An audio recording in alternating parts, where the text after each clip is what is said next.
Welcome, Super Secret Agent trainees, to WhizGirls Academy. Today, our super special Secret Agent Master is Janette Batten from 3M, and she's going to tell us all about her journey. So, Janette, thank you for joining us today. Thank you for inviting me to join this podcast. Okay, so tell us about your childhood. Yeah, absolutely. So I was born in the Philippines. My family and we immigrated to Canada from the Philippines when I was 3, and English was not my first language. I had to learn English when I moved here, and so that was one of the learning curves that I had. The one nice thing though was that I had many cousins here in Canada, and we grew up together and we played together. Those were the days where you were outside all the time playing tag or baseball or playing in the playgrounds.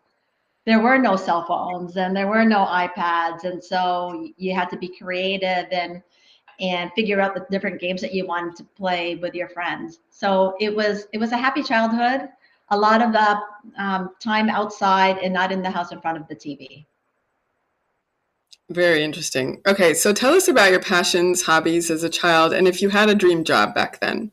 Yeah, you know what? As I was trying to figure out what I wanted to do and what my interests were, I really enjoyed reading, and the books that I liked to read was like the Nancy Drew type of books where, there you had to solve a mystery.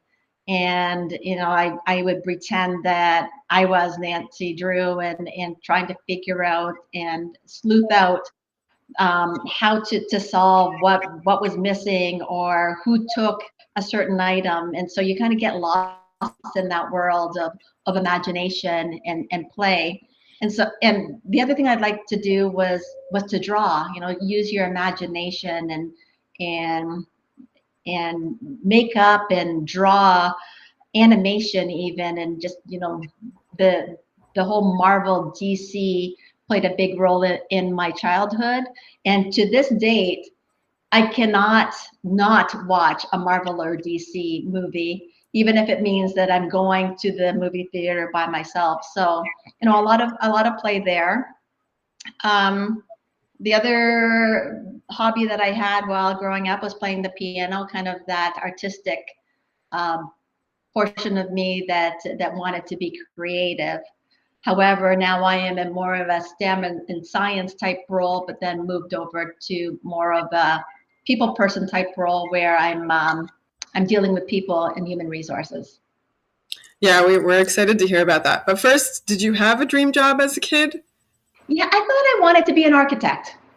That was the first job that I thought would be great, designing these skyscrapers, these amazing modern type homes, and like any kid, you kind of evolve. That was the first one, and then I wanted to be a lawyer, and then I wanted to be an astronaut, and then came full circle as I was going through high school. I still thought that I wanted to be an architect.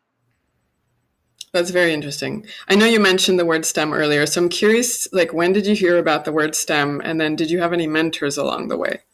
Yes, my father actually was a mechanical engineer, and so that always intrigued me. And when you talk about having mentors, then one of the things and just sharing my story with my father being a mechanical engineer, he really didn't want me to go into STEM. And the only reason was, and he just said, it's not that I don't think you can do it, Jeanette. It's more about the struggles that girls and women have in a more dominant male field, to the point where, as I started driving, I would drop him off to work and pick him up. He really didn't want me in the plant, again, because he just didn't want, any type of negativity around me. But I was fortunate that I had teachers that surrounded me and um, really pushed me to take maths and sciences, and that's where I excelled. The one thing that I am glad that I did was I did a co-op program when I was in high school, where I got to work at General Motors under under an engineer, and I was able to be mentored by him, and that was how I knew I wanted to become an engineer. Just the work that I did in there, and just him showing me how I could make a difference in the world as an engineer, just how machines run. That was my aha, that this is what I want to do. I want to go to school and become an engineer. Okay, we're back. All right. Super Secret Agent trainees, we're back with Janette from 3M, and thank you for tuning in. Okay, so let's see. Where did you hear about STEM originally? Yeah, so actually my father was a mechanical engineer, and so I was always intrigued with the work that he did.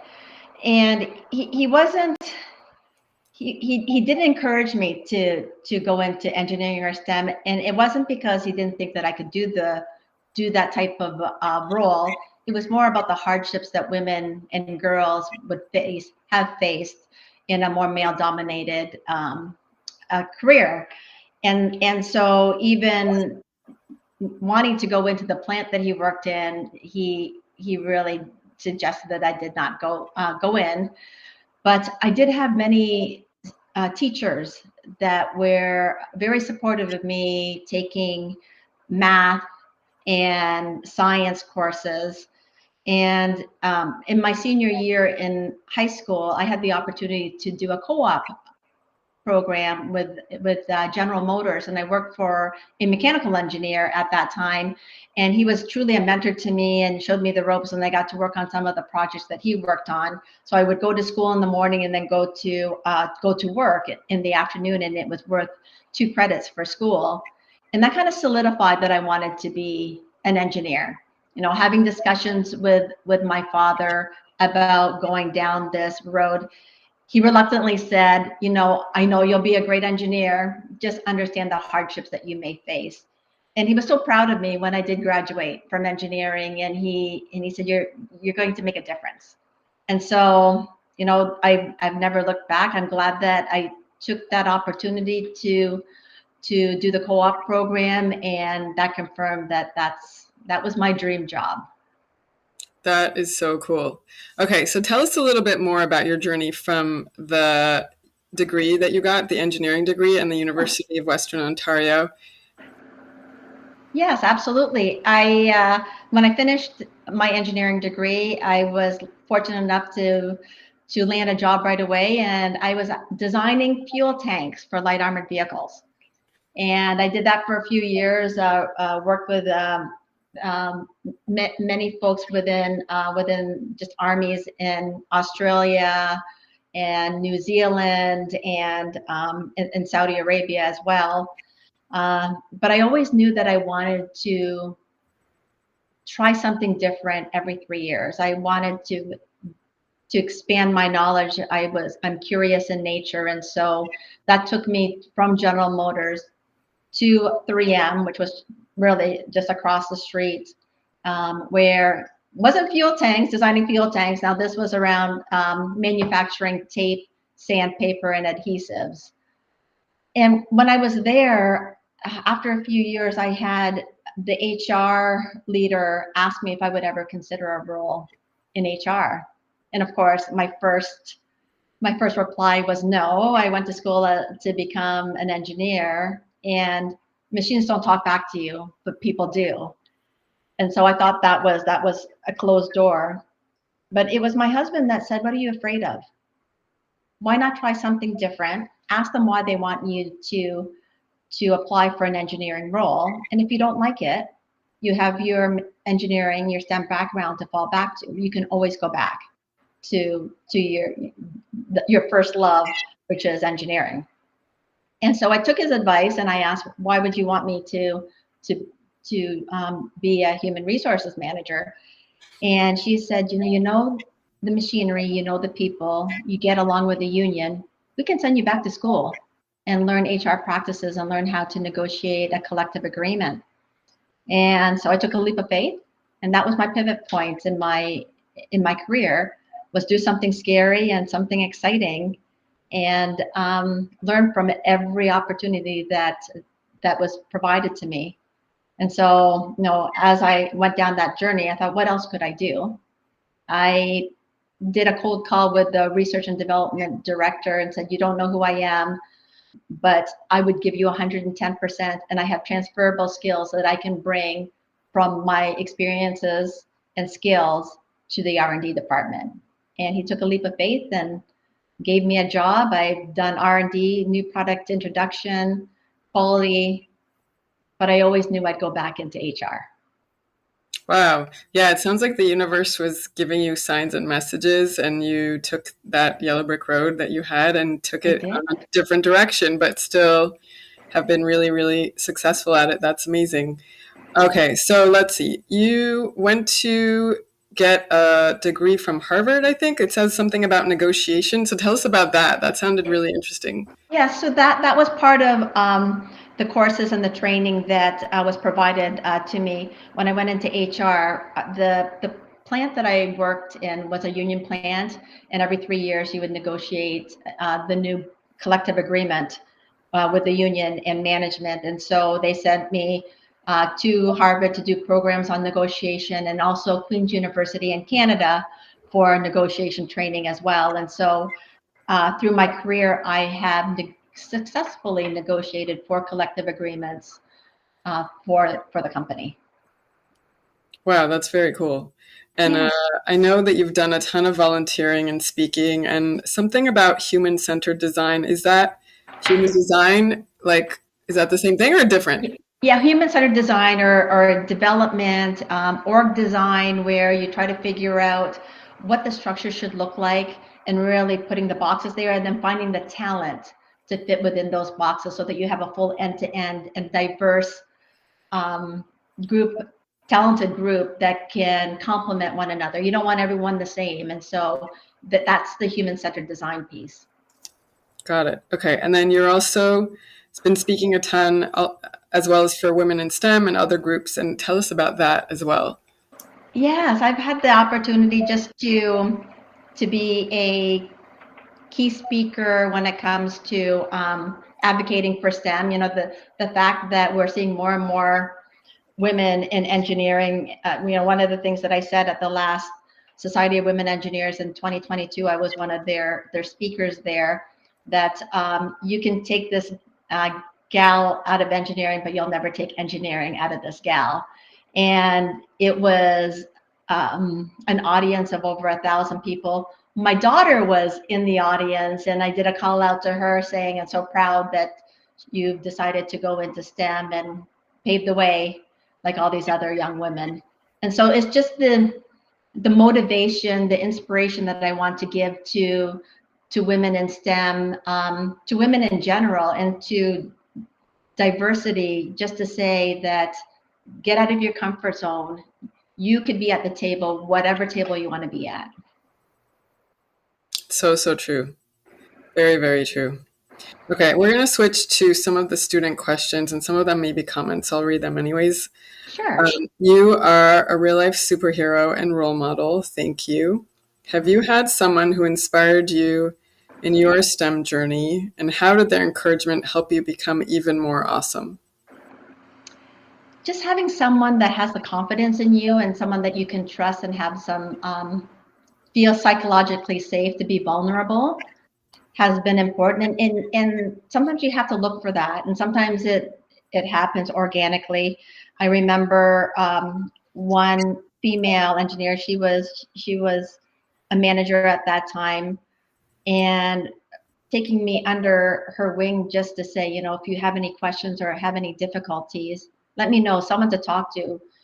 If we were in a meeting together, she would speak up and say, Janette, do you have an opinion or something to say? And I've always remembered that.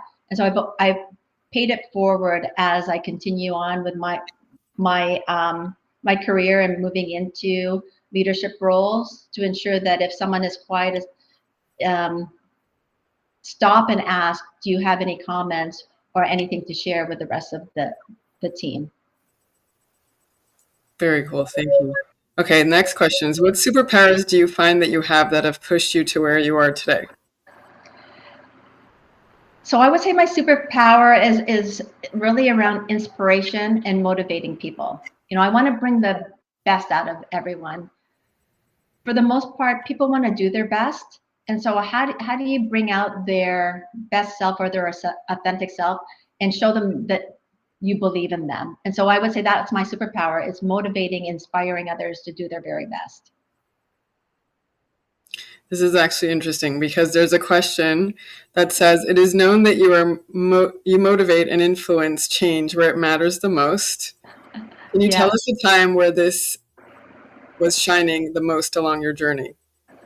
I think of folks that are, especially women who doubt themselves, right? I don't think I could do this. I mentored a young female engineer, not within my company. She was actually a student, and when she graduated, she ended up working for another company, but we stayed close. And she would doubt herself for her next career move and say, I don't think I'm ready. And I said, if you have transferable skills, you have 80%, do an informational interview, find out a little bit more, ask a lot of questions. Don't be afraid. You might be told that you're not ready, but ask, what do you need to ensure that you have the right skill sets that they're looking for? You don't know unless you try. And so, that was the big aha. She is thriving. She has a family. She's in a leadership role now. And she's so excited. She was so excited to tell me that she took my advice and did something scary and exciting. That's very cool. Yeah, I think informational interviews are huge. That's originally how I got my job at Mattel to work on Barbie back then. So yeah, I always am a true component of it's so important to ask questions and be curious. And I think you just solidified that hugely. Okay, let's see. The next question is, you hold a Lean Six Sigma black belt certification. Can you explain to our secret agents a little bit more about it? Yeah, so it's Lean Six Sigma. There's tools to help you make a complex process a little bit more streamlined. You think about the full end-to-end process. So if I were to just give you one of the tools, it's called DMAIC. You define the problem, you measure the situation, you analyze it, and then using data, you're going to improve that process, and then you control it. So even though you improved it, you have to continually check to make sure it's still operational, still efficient. Can you do anything better? And that could be used in manufacturing. It could be used in HR. It could be used in finance. So taking complex problems and that hairball of, you think about just a ball of yarn and it's all tangled up, and you're stretching it out and you're trying to make sure that it's nice and streamlined. That's when I think about Lean Six Sigma, that's what you're trying to achieve. That's so true. Okay. So what did you learn when you were 11 years old that you've kept with you today? I think it's the theme that I talk about. Do something scary and exciting every day. I'm an introvert. I was very shy growing up, and I knew that if I wanted to continually learn, I had to be more curious and ask questions and get out of my shell and do something scary and exciting. And so that was something that I preach and that I live. And I would preach and tell folks to this day, anyone that's asking me, what would you recommend I do? Do something scary and exciting every day, every week, every month, every year. That's a really good point. I think on that note, what other advice would you give our super secret agent trainees that are aspiring in the audience? No question is a dumb question. Have your voice. Make sure that you network and you find someone that you can trust, and ensure that you look for mentors. Yeah, that's so true. Mentors are really huge. And I think they will really help take you to the next level when you're kind of in the throes of what you're doing, because you're kind of in it and you're not seeing the bigger picture. So that's very important. Okay. Looking into the future is exciting. What do you imagine for girls in STEM down the road? And how can we make sure that everyone gets to be a chance to be part of the STEM adventure? I would say the world is your oyster. There's only blue skies. There's nothing stopping you. I and realize that you're your own barrier or block. So just be curious, and if you want to be in STEM, go for it. That's a really good point. Okay, let me see if there's any more questions from the kids. We love hearing about awesome projects. Can you tell us about a time that there was a project that you worked on that you were really proud of? Sure. One of the projects that we introduced was a virtual assistant in the talent acquisition space. And one of the reasons why I thought it was important, the team thought it was important, was because we wanted to have a good candidate experience. And it was fun because this virtual assistant, she is available 24/7. She speaks 100 different languages. And for fun, what I did was I created her own resume to say companies that she worked for before. So this virtual assistant worked at McDonald's as well, and at Starbucks. And so if English is not your first language, she can text you in whatever language that you're more comfortable with. And so as part of her launch and being an assistant to both the candidate and also the recruiters, I said she is a valuable part of our team, and I evaluated her at the end of the year saying that she exceeded expectations. But she really took off a lot of the tactical pieces for the recruiting team, and so that they can focus on more strategic and customer facing or candidate facing pieces of their responsibility, so that they can search for top talent, top diverse talent even. Very interesting. Yeah, I think it's definitely a journey to get from point A to point B, but you have mentorship, you have the inspiration, you have like someone really rooting for you. I think that makes a huge difference. Absolutely. You've been on both sides, like from the engineer perspective, because you know what it feels like to be in those shoes, and it's not just from an HR perspective, because you have both. So that's exactly double superpowers. Yes, absolutely. That's very, very cool. Okay, we're gonna switch to actually, let's do this. Let's find out how our special secret agent trainees can follow your journey moving forward. Is it LinkedIn? Do you have a website? Is it Instagram? What's the best way to get in touch with you? Yeah, so LinkedIn is my choice of my media choice. I'd like to try to keep it simple, and so people can follow me on LinkedIn. Awesome. Okay. And we'll include that in the show notes as well. All right. So let's switch to key takeaways. But first, we're going to do the 60-second fun question. So, favorite toy as a child? The Simon Says electronic toy where you had to follow the colors. Yeah, that was so fun. I think that actually might have been Mattel back then. I think it is. Yeah. Because I remember when we were in the throes of going through old products, we were in the warehouse, and I'm like, oh, that looks familiar. I think I played with that as a kid too. Like, yeah, wild. Okay, favorite video game? Oh, I wasn't a big video. Oh, Centipede. Ooh, Centipede is fun. I think that was Atari 2600, which is like my obsession. That whole box. Yeah. Love that game. Yeah. Very cool. Okay, favorite superhero? Absolutely Wonder Woman.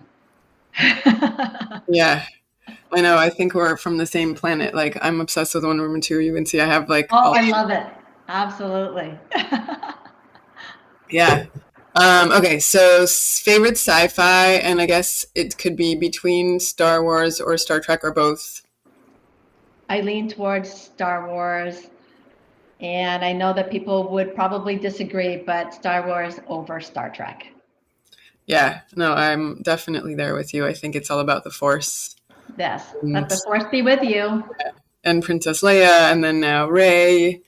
I really enjoyed that movie recently with Ray. She was like super techie Exactly. as well, which was really cool. The Yeah. new version. Yeah. And I heard Ashoka's really good too. I haven't seen that yet, but it's on my list. There you go. There's so much out there that will entertain us. Yeah, and especially the fact that they have the female characters, I think that's huge. I think that's one of the things that I'm really enjoying, the diversity that's showing up in the DC Marvel, the diversity, yeah, just the diversity they're showing with women, minorities as superheroes. I love that. Yeah, it's a really big deal. Okay, favorite show or animated series as a child? Oh my gosh. An animated series. I want to say like the Flintstones. Yeah, that was fun for sure. And I think our super secret agent trainees might not really watch the Flintstones, but I'm sure it's probably on somewhere, so you can Google it. Okay. Oh, maybe. Okay. So let me change. The second one, or maybe it should be my first, the Jetsons. Oh yeah, oh my God, I was obsessed with the Jetsons too. Yes. Yeah. Yeah, I'm still waiting for our like lovely car to like fold up into a briefcase so we can don't have to Exactly. work parking and like And yeah. we live up in the clouds Yeah. and And we have Rosie the robot help us every day as a exactly. housekeeper. Yeah, it's so fun. Hmm. Yeah, I think that's another one. The Jetsons. I think those were all Hanna-Barbera back then. That sounds right. Yeah, I think our secret agents might have to Google it because I I think don't they know. will. It used to be on like Nickelodeon, like late at night or something, but I don't know what's happening there now because I haven't been watching it. So I haven't seen it in a long time. yeah. Okay, so favorite movie of all time? The Princess Bride. No, that's a good one too. Yeah, I think we're like going back to our decade of growing up in the Yeah. 80s. Yes. So fun. Let's see. What about favorite show you're watching now, or favorite, yeah, like streaming show, anything? There's two. So the one that I really enjoyed is Ted Lasso. I just thought that there was a lot of meaning and lessons learned in that series, and it was funny. Yeah, Ted Lasso's awesome. I just found out yesterday, actually, they announced that they have Barbie versions of Rebecca and Keely and actually Ah, Ted. Yeah, Mattel put it out. I was like, whoa, that's so cool. I was like, I yeah, need one. I need really, them. it looks really, really cool. Yeah, really cool. I mean, they had last year they announced the little mini Fisher Price versions of the whole cast, which was really cute. Fisher Price, I think it's Little Tykes, Fisher Okay. Price, or something like that. Yeah, they've been doing some really cool stuff, and they have also a FIFA game too, which is so Oh, fun. that's great. Yeah, Yeah, I would rewatch that show for sure. yeah, so good. Okay, so you said Ted Lasso, and then you said there was another one too. The other one is it's Schitt's Creek. I probably Yes, should. that's hilarious. Yeah, that's a good one too. Okay, awesome. All right, we're gonna do key takeaways now, and if we have any, if we missed anything, please let us know. All right, so take pleasure in your creative interests, push through your dreams despite the challenges, look up to your role models and mentors, yearn to make a difference, find your aha moment, get out of your comfort zone. You're allowed to be at whatever table you want to be at. Have your voice. No question is a dumb question. Find someone you can trust. Right on. You just hit the nail on the head. That's awesome. Awesome. Thank you so, so much for sharing your time with us and your journey with us in STEM. And we can't wait to see what you do next. I'm sure that our secret agents will probably be reaching out because they'd love to learn more and maybe have like mentorship opportunities. Absolutely. Yeah. Unlock your dream job. That's really what it's all about. It Yeah. is.